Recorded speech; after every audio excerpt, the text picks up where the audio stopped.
आपसे जानना चाहेंगे सर, कोरोना महामारी चल रही है, पूरा देश परेशान है, आयुर्वेद में क्या उपाय है कोरोना का, उसके बारे में जरा बताइए।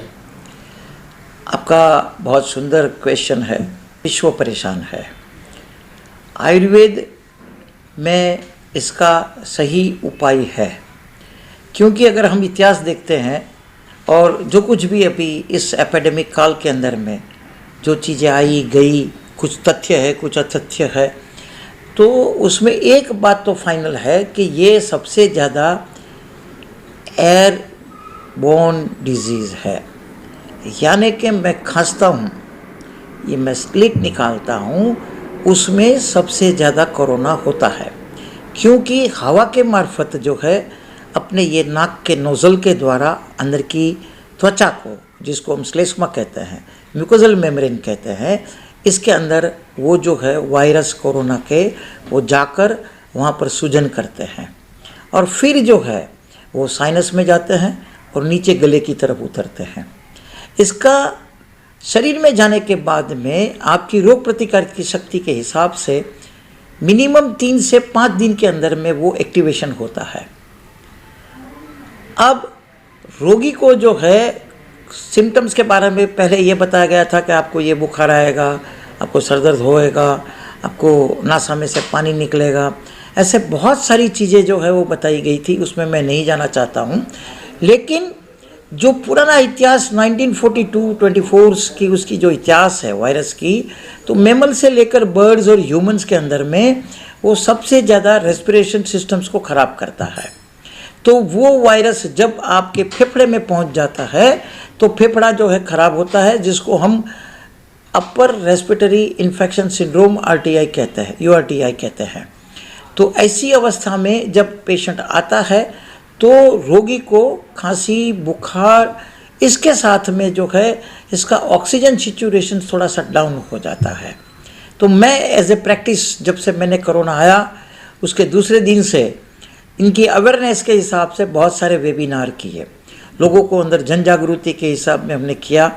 और सबसे पहला काम था हमारा मास्क बांटना, क्योंकि आयुर्वेद के सुश्रुत संहिता में और चरक संहिता के अंदर में जनपदोध्वंस व्याधि यानी कि नेचुरल कैलामिटीज़ या एपिडेमिक्स जो कहते हैं, तो ऐसी ये मेन मेड है या नेचुरल है, वो एक विवादास्पद मेरे लिए ये प्रश्न है, मैं उसमें नहीं जाना चाहूँगा।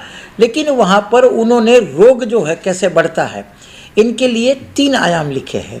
एक हवा से फैलने वाला, दूसरा पानी से फैलने वाला और तीसरा स्पर्श से फैलने वाला।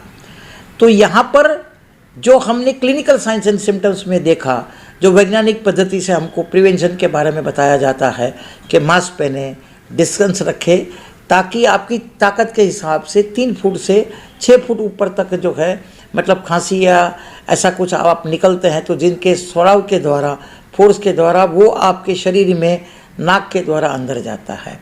और कभी कभी हम ऐसे ही साफ करते हैं, ऐसे ये आंखें साफ करते हैं, ये कान साफ करते हैं, तो उनके स्राव के द्वारा आपके हाथ में ये वायरस लग सकता है और वो जो है आपके मुंह के द्वारा, या तो हम एक दूसरे से सेकंड करते हैं तो मेरे हाथ से दूसरे के द्वारा जाता है। तो ये सब चीज़ों के बारे में वर्ल्ड वाइज बहुत सारी चीज़ें हुई है, तो उनको प्रिवेंशन करने के लिए हम हमेशा मास्क कहते हैं। अब हम मास्क के अंदर में आयुर्वेदिक दवाइयाँ डालते हैं, जैसे कपूर है, मिंट है, अजवाइन का जो है उनका घोल बनाकर आप मास्क के ऊपर लगा दीजिए। सबसे अच्छा सस्ता तरीका ये है कि दिन में 2-3 बार भाप लीजिए, गर्म पानी उबालिए, इसके अंदर में नीलगिरी या इत्यादि जो औषध है वो डालकर स्टीम को इनहेलेट कीजिए, फिर नाक को साफ कीजिए और अंदर प्योर घी लगाएं। घी क्यों लगाना? तो घी इसलिए लगाते हैं कि जब वायरस अंदर जाते हैं तो चिकनाई के ऊपर ही चिपट जाते हैं, अंदर के भाग में वो नहीं जाते हैं। ये बहुत पुराना शास्त्रीय विधान है, दुनिया उसको जानती है लेकिन प्रयोग में नहीं लेती है। अब जैसे बहुत सारे लोगों को हमने मोर देन 18,000 पीपल को काढ़ा पिलाया, उसको सुदर्शन घनवटी दी, संसमनी वटी दी, कुछ हमारी ईजाद की हुई दवाइयाँ दी, किसी को भी मतलब कोरोना नहीं हुआ। लेकिन 3 चीज़ उसको बताई थी कि हाथ साफ करना, लेकिन वो भी हो सकता है उतना हर्बल यूज़ करना, नहीं तो प्योर साबुन से करे, ये नाश जरूर लेना, मास्क पहनना, उसको जो है ये गले के अंदर में होना। जैसे ही सर्दी खांसी का आपको सिम्टम्स मिलता है तो हम एक और उसको जो है एडवाइस देते हैं कि उसको अजवाइन और नमक तवे के ऊपर गर्म करके उसकी भाप लेकर मुंह से खोलना, नाक से निकालना, और फिर जो है पोटली बनाकर इसको पूरे शरीर के ऊपर में आजू बाजू में उसको लेना और सूंघना। कपूर अकेला है तो भी आप सूंघ सकते हैं।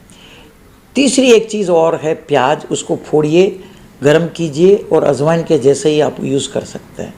और बहुत सस्ती इलाज है गरारे करना ठंडे गर्म पानी का, उसमें फिटकरी, हल्दी और मुलेठी ये 3 डालकर उबाल कर यदि आप गरारे करते हैं दिन में 2-3 बार, लेकिन हम उसमें थोड़ा नेचुरोपैथिक और आयुर्वेद के सिद्धांत को मिक्स करते हैं तो ठंडे पानी और गर्म पानी से उसको गरारे करने से वहाँ पर ब्लड सर्कुलेशन बढ़ जाता है और रोगी को बहुत सारा फ़ायदा होता है और गले से नीचे जो है रेस्पिरेटरी सिस्टम्स के अंदर में वो इन्फेक्शन नहीं जाता है। बॉडी ये तो नहीं जाने को रोका, अगर वो जाता है तो वो ज्ञान दीजिएगा, अगर वो जान गया कौन से इफेक्ट पार्ट के थ्रू कौन से पार्ट को इफेक्ट करता है? ये बहुत ही आपका सुंदर प्रश्न है और ज्ञान इसकी हर रोग को, जिसको हम हेल्थ एजुकेशन अवेयरनेस कहते हैं, वो होनी चाहिए।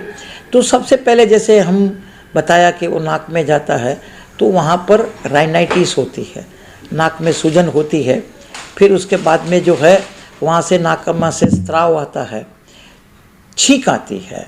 ये जो है वहाँ की सूजन का और साइनोसाइटिस का या सर्दी सड़क हम जो कहते हैं इसका ये आपको सिम्टम्स मिलेंगे। थोड़ा हल्का सा बुखार होगा, आप यदि थर्मोमीटर से मापेंगे तो मिलना मुश्किल है अर्ली स्टेज में, लेकिन आपको ऐसा लगेगा कि आपकी आंख जल रही है, आपके शरीर में गर्मी है, आपको कोई टच करेगा तो बोलता है आपका शरीर गर्म क्यों है, लेकिन वो थर्मोमीटर से नहीं नापा जाएगा। दूसरा ये है कि जब अभी वो स्टेज में आता है तो गला में खिचखिच होती है, खांसी आती है और थोड़ा बुखार की मात्रा बढ़ती है। फिर जब वो रेस्पिरेशन में अंदर जाता है, फेफड़े के अंदर पहुंचता है, तो पेशेंट को सांस लेने में दिक्कत होती है, लंबी लंबी सांस लेनी पड़ती है, थकान लगती है, अनकंफर्टेबल लगता है। तो उस समय यदि आप पल्स ऑक्सीमीटर्स लगाएंगे तो वो बताएगा कि वो 90 के आसपास है या तो 90 से नीचे जाता है।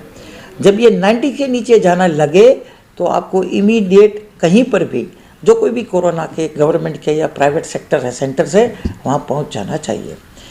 तीसरी चीज़ इसमें ऐसी होती है कि स्टूल में जो है इरेगुलरिटी होती है, भूख में इरेगुलरिटी होती है, आपकी स्मेल चली जाती है, कभी कभी आपका टेस्ट भी चला जाता है।